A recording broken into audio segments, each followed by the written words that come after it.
더불어민주당 해병대원 사망 사건 진상규명 타스크포스 TF 단장을 맡고 있는 분이세요. 박주민 의원을 연결을 해서 입장 들어보도록 하겠습니다. 의원님 나와 계시죠? 네, 안녕하십니까. 예, 자 더불어민주당이 이제 해병대 최상병 순직 네, 사건 의혹 규명을 위한 특검법을 발의를 했는데, 자, 의원님이 네, 단장이시죠? 네, 맞습니다. 네, 자, 예. 어떤 내용을 기본으로 하고 있습니까? 그러니까 특검법은 보통 수사 대상과 특검 임명 절차가 제일 중요한데요. 예. 수사 대상은 해병대원 최수근 상병의 죽음 그 자체에 음, 관련된 수사 하나하고 두 번째는 그 사건을 축소 은폐하려고 했던 시도들 이렇게 두 가지를 수사하도록 수사 대상을 만들어 놨고요. 예. 특검 임명 절차는 대한변협에서 4명의 특검 후보자를 추천하면 대통령이 속하지 않은 교섭단체, 그러니까 더불어민주당이 되는 겁니다. 예. 더불어민주당이 그 4명 중에 2명을 추리고 그 2명 중에 대통령이 1명을 임명하는 방식으로 특검을 임명한 것으로 그렇게 만들어 놨습니다. 예. 예. 근데 지금 관련 수사에 대해서 이제 국방부나 네. 정부는 이제 문제가 없다는 입장인데, 지금 민주당에서 가장 큰 문제를 보고 있는 어떤 부분일까요? 아시다시피 이 축소 은폐 의혹이 등장하게 된 배경, 예. 거기에는 이제 대통령실도 있다, 뭐 이런 얘기들이 지금 계속 나오고 있지 않습니까? 예. 그러다 보니까 이제 보통의 수사기관은 독립적이고 공정한 수사를 하기가 어렵다라고 저희가 보고 있는 거고요. 예. 특히 이제 해병대원 사망 사건 그 자체도 지금 경북경찰청에서 수사를 하고 있는데 음. 이 경북경찰청도 이 사건의 이첩 과정에서 논란이 됐었던 수사기관이거든요. 예. 그래서 좀 더 공정하게 수사가 될 필요가 있기 때문에 특검을 좀 해야 된다라고 주장을 하는 겁니다. 예. 그렇군요.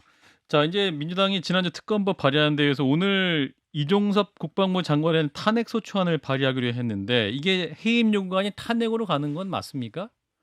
예, 오늘 오전에 최고위원회의에서 그렇게 결정이 났다라고 제가 들었고요. 예.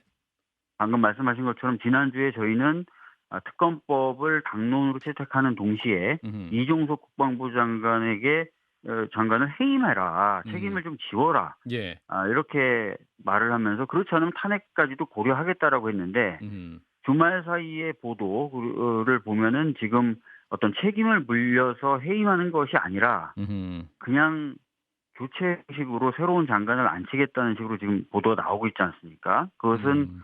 아까도 말씀드렸던 대로 어떤 책임을 물리는 그런 해임이 아니기 때문에 예. 미리 예고했던 대로 이제 탄핵 절차를 밟겠다 이렇게 근데 이제 논란이 얘기하는 겁니다. 커지고 그로 인해서 네. 이제 장관 교체가 있다는 것은 어떤 의미에서는 경질성 교체다, 이렇게 이해할 수 있는 거 아닐까요? 실질적으로는 그런 경질성 교체이겠죠. 그러나 예. 지금도 대통령실 또는 뭐 국방부에서 나오는 입장은 아무런 예. 잘못과 책임이 없다라는 거 아하. 아닙니까? 아하. 그렇군요. 그러니까 이거는 책임을 지우는 방식이 아니다. 오히려 음. 꼬리를 숨기려고 한다. 음. 꼬리 자르기 아니라 꼬리 숨기기. 국회에 이제 안 나오게 만들려는 그런 것 아닌가. 하여튼 뭐 그런 생각이 좀 듭니다. 예. 예. 근데 여당은 지금 탄핵 남발하고 있다는 그런 입장인 것 같은데, 이를테면 이상민 장관 네. 탄핵 추진했을 때 6개월 동안 행정안전에 공백을 초래했었고, 네. 습관적 탄핵이다, 만약 국방부 장관 또 탄핵되면, 탄핵 초추가 음. 되면 역시 네. 공백 초래하는 거 아닙니까? 실질적으로 이제 행안부의 장관에 대해서 저희들이 탄핵을 했을 때 예. 정부의 공식적인 입장은 차관을 통해서 충분히 할 수 있다는 입장이었죠. 음. 그래서 사실은 저희가 얘기했던 무슨 해임 건의나 이런 것들도 안 받아들였던 거고요. 그죠? 예. 같은 논리로 뭐 이번에도 저희가 돌려줄 수 있을 것 같습니다. 예. 음. 그 민주당에서는 박진 장관에 대해서도 탄핵을 하겠다고 말씀을 하셨고, 그다음에 이상민 장관에 대해서는 탄핵을 실제로 했는데 6개월간의 공백 기간이 끝난 다음에 헌법재판소에 의해서 만장일치로 기각이 됐습니다. 그리고 이번에 또 이종섭 장관에 대해서 탄핵을 하겠다라고 했고, 과거에는 또 그 이재명 대표를 수사하는 수사 검사들, 그리고 재판을 하는 법관들에 대해서도 탄핵을 하겠다라고 계속 말씀을 하셔서 국민들 입장에서 보면은 뭐 일만 생기면 탄핵을 하겠다고 그 수의 다수를 내세워서 탄핵이라는 말을 이렇게 밥 먹듯이 하는 정당은 여태까지 본 적이 없다, 이런 비판도 나오고 있는데 거기에 대해서는 어떻게 생각하십니까? 지금 말씀하신 부분 중에 상당 부분은 이제 저희 당의 공식적 입장은 아니었던 것이고요. 예. 예를 들어서 뭐 검사 탄핵이나 판사 탄핵 같은 경우는 음흠. 그런 걸 주장하는 의원들이 있었던 것이죠. 예. 네, 그렇기 때문에 당의 공식적 입장과 당무는 그렇지 않은 아니었다. 부분은 좀 갈라서 보실 필요가 있다라는 말씀을 드리겠고요. 예. 이상민 장관에 대한 그 탄핵 부분도 언급하셨는데 아까 제가 잠깐 말씀드렸지만 사실 저희가 탄핵을 바로 한 것도 아니고요. 음흠. 책임을 지기 위해서 뭔가 여러 가지 조치들을 요구했지 않습니까? 예. 이상민 장관에게 뭐를 해임을 좀 건의한다든지 여러 가지 절차를 거쳤었어요. 그죠? 왜냐하면 159명이나 되는 분이 서울 시내 한가운데서 정말 비극적인 상황을 맞이하신 거잖아요. 그 부분에 대해서 저는 정무직 공무원이고 안전을 담당하는 장관이라면 정치적 도의적 책임이라도 져야 된다는 입장이었는데 사실 그런 어떻게 보면 정당하고 예전에 예를 비춰봤을 때도 자주 있었던 그런 요구에 대해서 전혀 반응하지 않았죠. 그래서 예. 사실 어쩔 수 없이 탄핵까지 나간 거 아닙니까? 그러니까 그런 부분에 대해서도 좀 고려를 하셔야 될 것 같아요. 예. 근데 그 말씀을 들으면 자칫 잘못 들으면요. 그냥 홧김에 탄핵했다. 우리가 요구하는 걸 들어주지 않으니까 탄핵했다라는 말씀처럼 들리고 그 결과는 문재인 네. 정부에서 임명된 수많은 진보적인 헌법재판관들이 다수를 차지하고 있음에도 불구하고 만장일치로 기각이 내려졌단 말이에요. 그럼 그런 부분들에 대해서는 민주당은 그 공당으로서 책임질 부분이 없는 겁니까? 저희가 이상민 장관을 홧김에 탄핵했다라고 말씀하셨는데 굉장히 좀 어폐가 있는 말씀인 것 같고요. 국회는 당연히 행정부를 감시하고 또 견제를 해야 됩니다. 예. 그것을 위해서 여러 가지 요구를 하고요. 그 요구가 안 받아들여졌을 때는 국회가 갖고 있는 권한을 행사하도록 헌법상 설계돼 있어요. 예.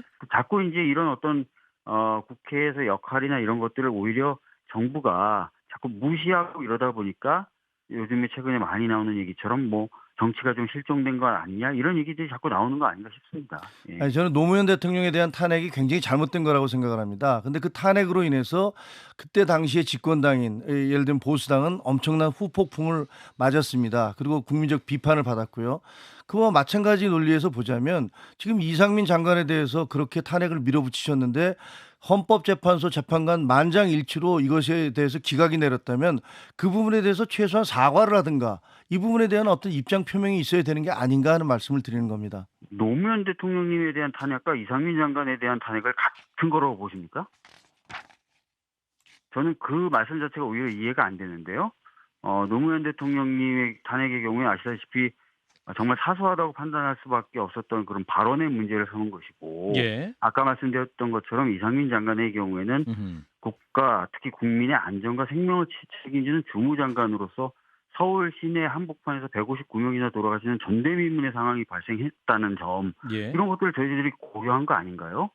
근데 헌법재판소에서 만장일치로 기각된 거에 대해서는 어떻게 생각하시냐는 거죠. 헌법재판소의 그런 판단에 대해서도 평가를 해야 되겠죠. 저희들은 그래서 헌법재판소의 판단에 대해서 받아들이지 못하는 부분도 있다. 그러니까 그 판결의 결과를 존중하지 못하겠다는 건 아니고 이유라든지 이런 부분에 대한 아쉬움이나 이런 부분도 이미 얘기를 하고 있지 않습니까? 예. 예. 저 정의 여쭙고 변호사. 싶은 게 이종섭 장관의 탄핵을 추진하기 위해서는 헌법과 법률의 위반을 당연히 검토하시지 않으셨겠습니까? 그렇다면 예. 지금까지 드러난 사실관계 중에 장관이 수사에 관여했다라는 그런 의혹들 그리고 그런 의혹이 단순히 의혹에 지나는 것이 아니라 영장 청구서를 보면요. 그 박 대령에 대해서 국방부 장관이 혐의자 특정하지 말고 경찰에 바로 자료를 넘기라라는 취지의 어떤 지시가 있었다라고 하고 그건 일관됐던 본인 그러니까 이종석 장관의 그동안의 어떤 주장 내용과도 상반되는 것이었습니다. 왜냐하면 관여하지 않았다라고 하니까요. 그러니까 직권남용 위반의 혐의가 있지 않느냐. 이 부분이 헌법과 법률의 위반이 있지 않느냐라고 하는데 이런 검토를 거쳐서 탄핵 이야기가 나온 거 아니겠습니까? 맞습니다. 구속영장에도 기재가 돼 있어요. 근데 그 구속영장 기재에 대해서 본인이 얘기했던 걸 부사령관이 옮기면서 잘못 전달된 것이다라고 항변은 하긴 하는데 예. 정작 대정부 질문에 와서는 본인이 8명 다 하는 건 문제가 있으니까 재검토하라고 지시했다고 또 다시 자기 입으로 확인해 주지 않았습니까? 군사보건법에서는 그런 거 하지 말라는 거거든요. 예. 그렇기 때문에 이 부분에 대해서 저희들은 충분히 문제가 있다라고 보는 것이고 그 부분에 대해서 충분히 탄핵 사유도 될 수 있다고 보는 거죠. 예. 근데 국방부 해명은 해병대 부사관이 잘못 알고 진술했다 이런 입장이고 이를테면 그 법무관리관 보고랑 또 박 대령에게 설명해 주라는 장관의 지시를 모두 장관 지시로 잘못 이해한 것이다. 이렇게 설명하거든요. 그러니까 뭐 그렇게 지금 말이 왔다 갔다 하고 예. 뭐 복잡한데요. 예. 대정부 질문 때 본인이 8명에 대해서 관련된 8명에 대해서 다 뭔가 혐의가 있다고 넘기는 거는 문제가 있다고 생각해서 재검토 지시를 했다라고 본인 입으로 얘기했습니다. 그건 영상을 다시 돌려보시면 명백히 확인할 수 있고요. 그거 자체가 이제 아까 변호사님께서 말씀하신 부당한 개입이죠. 예, 그런 의미에서 민주당은 탄핵을 추진하는 것이다라는 말씀. 네. 자, 마지막으로 현안 하나만 여쭙고 이제 의원님 마무리를 할 텐데요. 이재명 대표가 이제 단식이 12일차에 접어들었습니다. 이낙연 네. 전 대표도 찾아가서 단식을 거두시고 건강 챙기시라라는 말씀도 했는데 의원님 어떻게 판단하십니까? 이재명 대표의 단식 어느 순간 이제 출구도 좀 필요해 보이는데요. 대표님이 단식을 시작하실 때 처음부터 어떤 출구나 기한을 두고 한 것이 아니에요. 그러니까 아하. 실질적인 국정 운영의 방향이 좀 바뀌었으면 좋겠다. 국민의 생명이라든지 안전을 위협하는 후쿠시마 오염수 방류에 대해서 정부가 할 수 있는 일이 있거든요. 마치 예. 정부는 없는 것처럼 얘기하지만 그런 역할들을 좀 해라라는 등의 요구를 하고 계신 거고 예. 그래서 뭐 당장 뭐 말씀하신 것처럼 어떤 출구나 이런 것들을 논할 수 있는 상황은 아닌 것 같고요. 아하. 본인도 굉장히 의지가 좀 강하신 것 같습니다. 예. 근데 이제 지난 주말에도 검찰 조사를 충분히 다 받지 못한 상태 다시 돌아오셨고 이제 내일 오후에 다시 출석한다는 입장이신 거죠? 네, 맞습니다. 예. 아하. 이제 그런데 지금 몸 상태도 검찰 조사를 받기 어려운 상태이신 것 같은데 이 부분에 대한 고려도 좀 할 필요가 있지 않을까요? 그러니까 본인이 뭐 스스로 뭐 그만두겠다 이런 지금 상황이나 그런 건 전혀 아닌 것 같고요. 예. 뭐 건강 상태나 이런 거 사실 주변에서 보는 것보다 본인이 제일 잘 판단하실 것 같은데 여러 가지 고민 끝에 내일 검찰 수사를 받으러 나가신 것 같습니다. 나가시겠다고 결정하신 것 같습니다. 예. 그렇군요. 자, 그럼 이제 검찰이 영장을 청구하게 되고 또 국회에서도 표결이 진행될 수 있을 것 같은데 어떤 결과가 나올까요? 이제 민주당 내에서는 지금 어떤 부분으로 이제 의견이 모아지고 있습니까? 뭐 아직 구체적으로 이렇다 저렇다 뭐 얘기가 막 진행되고 있는 건 없어요. 그러니까 예. 어차피 지금 말씀하시는 것도 다 가정적 상황이니까요. 그렇죠. 예, 예. 네, 그래서 아까 제가 오전에 인터뷰할 때도 뭐 실질적으로 그런 상황이 좀 벌어지면 뭐 여러 가지 의견들이 나오면서 의견이 가지 않을까 이런 말씀을 드렸던 겁니다. 예, 그러니까 체포동의안 통과를 적극 검토하자는 당내 분위기가 있다 이런 말씀이었는데 아니 그것도 제가 얘기한 건 아니고 그런 의견이 있다라고 저한테 얘기하셔서 뭐 그런 의견이 있다라고 저도 있긴 있으니까요. 확인을 해드린 거죠. 예. 그렇군요. 그럼 이재명 대표가 영장실질심사에 참석을 하셔서 또 기각을 이끌어내면 또 엄청난 효과가 불러올 수도 있다라는 의견도 동의를 하시는 그렇게 거군요. 생각하시는 분들이 있다는 거죠. 당내에는. 예. 아하. 의원님 의견은 어떠신 거예요?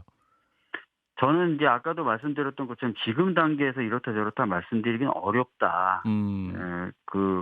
실질적으로 어떤 내용의 또 어떤 방식의 영장 청구냐 이런 것들을 다 놓고 봐야 된다라고 말씀을 드리겠습니다. 예, 알겠습니다. 의원님 말씀 여기까지 드릴게요. 고맙습니다. 네. 네. 더불어민주당 박주민 의원이었고요. 좋아요, 구독, 알림 설정.